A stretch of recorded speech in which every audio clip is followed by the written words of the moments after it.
Bismillahirrahmanirrahim. Assalamualaikum warahmatullahi wabarakatuh. Alhamdulillahilladzi hadana li hadza wa ma kunna linahtadiya laula an hadanallah.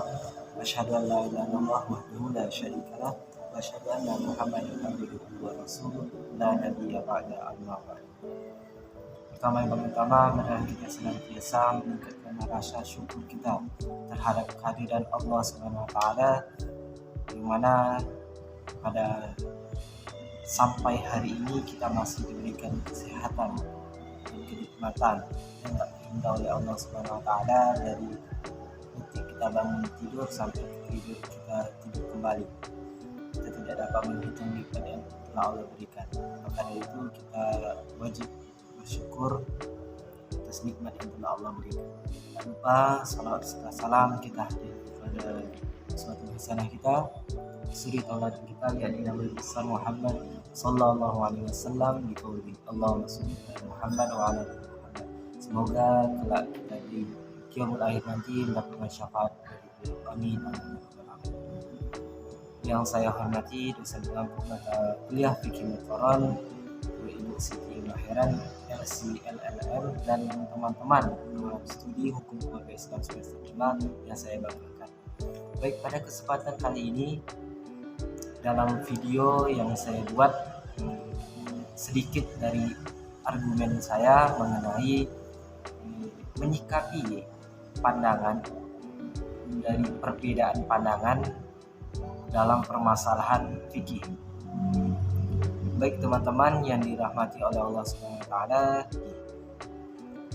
kita tahu bersama bahwasanya perbedaan ini kita sebut dengan ikhtilaf. Apa itu ikhtilaf?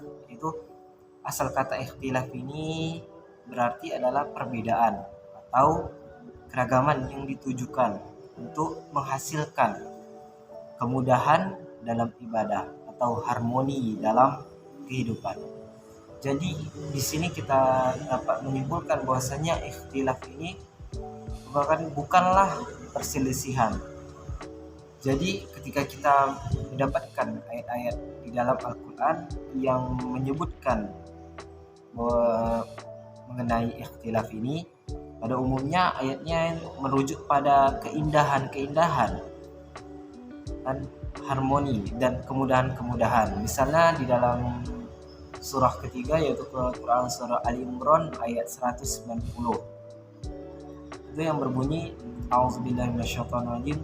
Inna fi khalqis samawati wal ardi wa ikhtilafil laili wan nahari la ayatin li ulil albab. Yang artinya sesungguhnya dalam penciptaan langit dan bumi dan pergantian malam dan siang terdapat tanda-tanda kebesaran Allah bagi orang yang berakal. Quran surah Ali Imran ayat 190. Dapat kita pahami dari Quran surah Ali Imran ayat 190 ini bahwasanya Allah telah menciptakan malam dan siang agar apa? Agar kita merasakan kenyamanan dalam hidup kita. Contohnya, jika kita tidak memiliki siang ataupun malam, apakah aktivitas kita berjalan dengan lancar? Pasti tidak, teman-teman semua.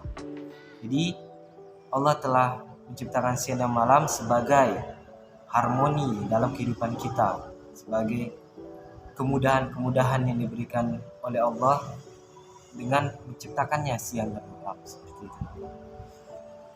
Dan ikhtilaf sendiri ada lawan dari ikhtilaf ini, yaitu khilaf. Nah, sama-sama kita ketahui teman-teman, bahwasanya khilaf ini secara bahasa itu perbedaan yang cenderung melahirkan kesan negatif atau yang bersumber dari sesuatu yang salah. Jadi misalnya orang lain berkata jujur, dia berkata dusta. Orang lain berbuat baik, dia berbuat jahat. Seperti itu kan. Jadi berbeda dari yang wajar, cenderung sifatnya yang kita sebut dengan khilaf. Jadi maka orang yang melakukan salah bukan disebut dengan ikhtilaf tapi khilaf. Nah, dalam permasalahan fikih tepatnya, dalam ibadah jika kita temukan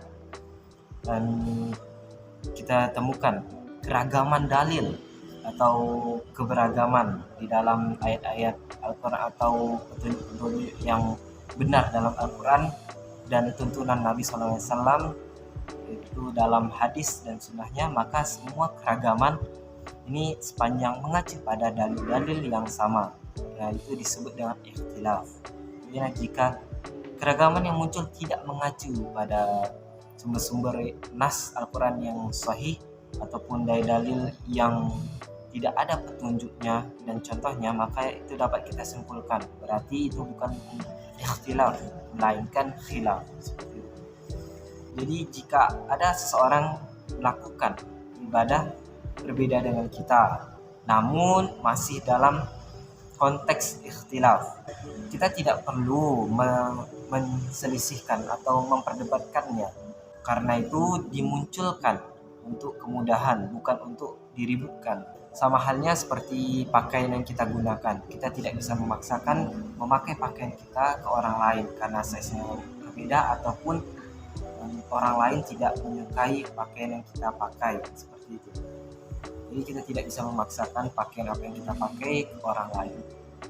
Jadi ikhtilaf diturunkan oleh Allah Subhanahu wa taala bukanlah supaya umat berselisih, melainkan kita dapat mengambil kemudahan dalam proses pelaksanaan ibadah dan harmoni dalam proses jalinan kehidupan di sekitarnya.